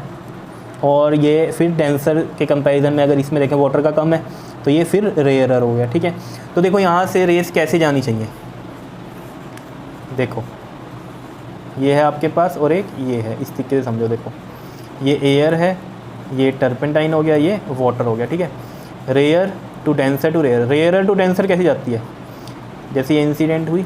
ठीक है, रेयर टू डेंसर क्या होती है, बेंड टूवर्ड्स द नॉर्मल, ऐसे जाएगी। और फिर डेंसर टू रेयर क्या होती है, अवे फ्रॉम द नॉर्मल, तो ये ऐसे जाएगी। तो इस तरह का पाथ बनना चाहिए। तो यहाँ देखो किसी का बन रहा है, ये आई, ठीक है, पहला सही है, फिर ये वाला गलत हो गया, अवे होना चाहिए यहाँ। यहाँ पर देखो ये सही है, बेंड हो रही है, और यहाँ पर ये अवे जा रही है, तो सेकंड वाला सही है, सेकंड वाली सही है। इसमें तो स्ट्रेट ही जा रही है, गलत है। ये आ रहा है, ये यहाँ अवे हो रही है, अवे नहीं होनी चाहिए, बेंड होनी चाहिए, क्योंकि रेयर टू डेंसर है, तो ये वाली गलत हो गई इसमें। तो सेकंड वाली सही है, सेकंड वाला सही है हमारा। बताओ कोई दिक्कत इसमें। नेक्स्ट पे चलते हैं, लास्ट क्वेश्चन है हमारा 26 क्वेश्चन इस चैप्टर का। देखो जी, इसको देखो, पढ़ो जरा, समझ में आता है क्या, बिल्कुल ईजी है। देखो, there are certain materials developed in laboratories which have a negative refractive index. कईयों के जो है नेगेटिव रिफ्रैक्टिव इंडेक्स हैं, कुछ ऐसे मटेरियल जो हैं डेवलप किए हैं लेबोरेटरीज में। A ray incident from air to such a medium shall follow a path given by. तो नेगेटिव रिफ्रैक्टिव इंडेक्स के लिए क्या होगा, देखो पहली तो एक चीज़ को समझो। देखो जो हमारे पास रिफ्रैक्टिव इंडेक्स अगर हम स्नेल्स लॉ की अकॉर्डिंग देखें, साइन आई ओवर में साइन आर जो होता है वो म्यू के इक्वल होता है। ठीक है, अब साइन आई तो चलो हमारा पॉजिटिव है, ये पॉजिटिव आ गया। ठीक है, ये साइन आर अगर हमारा नेगेटिव हो, साइन आई पॉजिटिव और ये जो आर है एंगल ये नेगेटिव हो, तो हमें पता है माइनस साइन ऑफ माइनस में अगर एंगल है हमारा तो माइनस में वैल्यू देगा, वो क्या देगा, माइनस में वैल्यू देगा। मतलब क्या, ऊपर प्लस आएगा, नीचे वाला माइनस आएगा, तो प्लस माइनस क्या देगा हमें, नेगेटिव ही देगा वैल्यू। तो नेगेटिव रिफ्रैक्टिव इंडेक्स आ जाएगा यहाँ से। तो यानी कि जो रिफ्रैक्टेड एंगल है वो कैसा होना चाहिए, माइनस में होना चाहिए। तो देखो जरा, नॉर्मली हमें पता है हम कैसे करते हैं, ये इसको मिरर ना समझ लेना पहले, तो ये समझो, कई बच्चे मिरर समझ लेते हैं इसका, नहीं, वो खुद ही बोल रहा है वन मीडियम से सेकंड मीडियम में गया। ठीक है, तो ये कौन सा है, रिफ्रैक्शन के केसेस है, रिफ्लेक्शन के केसेस नहीं है। कहीं सोचो ये लाइट ऐसे कैसे चली गई यहाँ। ठीक है, मिरर नहीं है, पहली तो बात है, सिर्फ अलग करने के लिए ऐसा है कि ये मीडियम 1 ये मीडियम 2 है। ठीक है, तो हमें पता है अगर ये रेयरर है और ये डेंसर है तो ये आई और ये ऐसे आर बनता है। ठीक है, तो ये एंगल क्या होते हैं हमारे इधर वाले, ये पॉजिटिव होते हैं। इधर तो कभी नहीं देखा आपने जाते हुए, तो इधर वाले अगर ये हमारा थर्ड क्वाड्रेंट है तो इसमें ये देख लो हमारा ये क्या होगा, अगर ये वाले सारे हम पॉजिटिव ले रहे हैं इस रेफरेंस लाइन के अकॉर्डिंग, अगर हम देखें यहाँ पर ये वाले क्या है हमारे पॉजिटिव हैं, तो इधर वाले क्या हो जाएंगे, नेगेटिव। और वैसे भी ये थर्ड क्वाड्रेंट में आपको पता है सिर्फ 10 पॉजिटिव होता है, साइन वाले होंगे या बाकी जोन से भी होंगे वो नेगेटिव ही होते हैं। ठीक है, तो नेगेटिव एंगल है ये हमारा, क्लियर है, वैल्यू भी इसमें माइनस में ही आएगी हमारी। तो यानी कि और किसी में भी ये सारे क्या हो रहे हैं, ये वाले तो पॉजिटिव वाले के केस हो रहे हैं, तो ये सही है हमारा, जिसमें ये आर वाला एंगल इस साइड बन रहा है। ठीक है, तो यानी कि ये हमारा ए ऑप्शन जो है वो सही होगा। क्लियर है, इतनी बात बताओ, कोई दिक्कत इसमें, कर लोगे इसको। ठीक है, तो ये था आपके पास चैप्टर 9 रे ऑप्टिक्स के जो थे MCQs। क्लियर, तो इनको अच्छे से कर लेना। क्लियर है, ओके जी, थैंक यू।